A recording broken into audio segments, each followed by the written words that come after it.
Salam teman-teman semua, saya Amin Waban. Selamat Hari Raya Natal untuk semua teman-teman yang merayakan.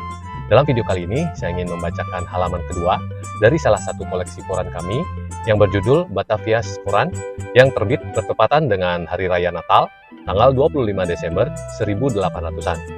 Sebelum saya membahas koran ini, saya memohon dukungan dari teman-teman semua dengan subscribe, like, dan klik loncengnya untuk mendapatkan notifikasi video kami selanjutnya. Apabila ada masukan berupa kritik dan saran, mohon diisi di kolom komen. Pada halaman kedua koran Batavia's Koran ini, dituliskan berita mengatakan bahwa pertemuan pedagang akan diadakan di London Tavern untuk memprotes parlemen terhadap laporan State Bank. Akibatnya, beberapa pedagang telah berkonsultasi dan merenungkan apakah akan bijaksana untuk mengadakan rapat umum atau untuk menyusun langkah-langkah untuk meminta parlemen yang melakukannya. Fakta Komisi untuk Penyelidikan Stade de Bank tidak dilakukan oleh Brown. Laporan penting komisi di bawah ini. London 9. Penjualan properti khusus Mendiang Ratu dimulai Jumat lalu. Barang-barang tersebut terutama terdiri dari porselen Dresden, Sevres dan Salika, gelas pena Hefe, Oriental Chiffon, hiasan dinding Chiffonier Sadet, lemari gading yang langka dan berharga, sofa, kursi, dan lain-lain. Setiap barang dipastikan pada dasarnya adalah milik dari ratu. Kamar-kamar penuh sesak dengan orang-orang yang berpangkat, namun jumlah penjualan pada hari pertama tidak lebih dari velocipedes. Sekarang digunakan di berbagai kota di Inggris dan di Helena untuk kepentingan orang miskin. Tampaknya, perasaan umum bagaimanapun bahwa untuk mengekspresikan diri dengan cara Inlandia, tidak menyebutkan nama, akan lebih mudah untuk dilakukan. Dari laporan dengan chief perusahaan Thomas Ford, Major Bank, kita lihat bahwa pada keberangkatannya dari Saint Helena tanggal 27 Februari, Bonaparte mendapatkan kesehatan yang lebih baik, tetapi tidak mau menerima orang asing. Rumah megah Van Hout telah dibangun untuk hampir selesai. Berikut ini adalah kutipan yang akurat dari tulisan Komisi untuk Pemeriksaan State Bank of England. Baca di House of Commons 6 Mei 1800-an. Kutipan itu dimulai dengan mengatakan bahwa dalam pelaksanaan perintah yang diberikan oleh House kepada Komisi, pertama-tama telah menghitung dana yang akan didiamkan oleh Bank of England, dan dari pembayarannya adalah saat jatuh tempo. Dari dokumen-dokumen yang ditemukan, di akhir kutipan itu terlihat bahwa pada 11 Januari, jumlah yang dibayarkan oleh Head of Home sebesar 33 juta, sedangkan bank pemerintah dan agunan lainnya memiliki jumlah 3 juta, yang dengan demikian menghasilkan lebih dari 6 juta. Dokumen-dokumen ini dengan demikian memberikan bukti sebelumnya bahwa urusan Bank Inggris berada dalam keadaan sedemikian lunaknya untuk membangun kepercayaan yang sudah tidak pasti kepada dekrit dan kekayaan pendirian ini.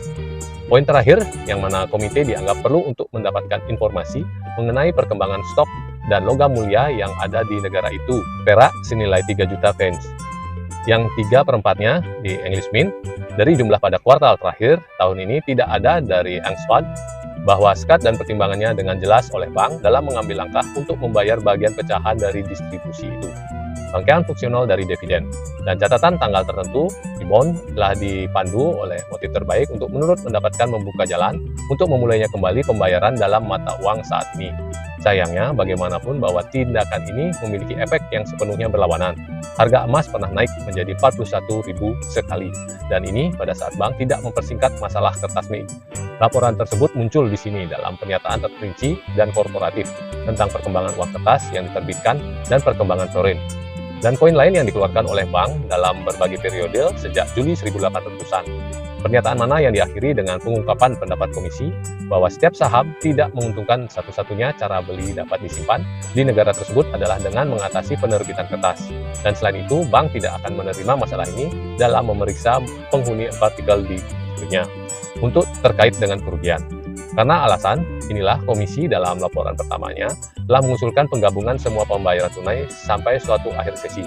Poin penting berikutnya yang menjadi perhatian komisi adalah sifat dan arah hutang yang harus dibayarkan oleh publik kepada Bank of England, yang pembayarannya sebagian besar dilakukan dengan berat di pihak bank. Di sini ia memasuki sebuah lukisan secara detail wacana mengenai asal-usul, sifat, dan perkembangan uang muka bank pada masyarakat, yang membuat bank kehilangan kendali atas pengeluaran uang kertasnya.